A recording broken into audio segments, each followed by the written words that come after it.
a worrisome milestone yesterday with over 1 million cases been confirmed infected with coronavirus, and the death toll in the United States from coronavirus. Cases of the coronavirus, President Trump is refusing to admit he got it wrong, despite... I mean, it's been the effect on people's lives, the effect on the state. Hearing all this news can be really upsetting. I know that because I feel it. Without seeing my friends and going to class, I feel sad.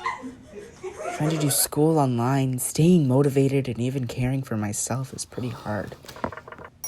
But I started finding one thing in my life that kept me positive. Once I started doing that, it made everything just a little better. I would talk to my friends, play games with them, learn some new skills. Oh, dang it. But then I started wondering about what others were doing. Looking past Downers Grove, even Illinois. I contacted some pretty famous people in the beginning, and sadly they never saw my sad, desperate DMs. But after some digging and asking around with family, I found some people willing to help me. I call this the Positive Project.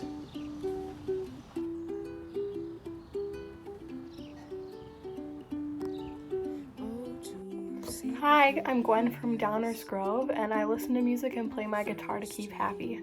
My name is Sandy Bertram. I live in Vanceburg, Kentucky, and the one thing that I have been practicing is yoga and pranayama breath work to stay positive during this challenging time.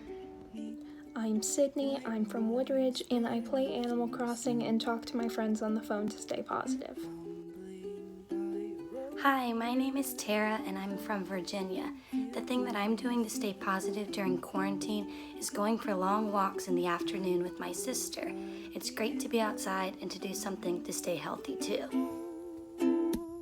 Hi, I'm Ryan from Darien, and one thing that I'm doing to stay positive is listening to podcasts.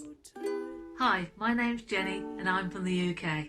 In these testing times, I like to keep in contact with all my friends from across the world via online gaming. It helps to keep our spirits up and it helps to keep us positive. Hi, I'm Sammy from Downers Grove, and one thing I'm doing to stay positive during this hard time is playing with my dog. What's going on in the world right now can be terrifying. But thinking about one positive thing you have done to lift your moods can truly make everything better.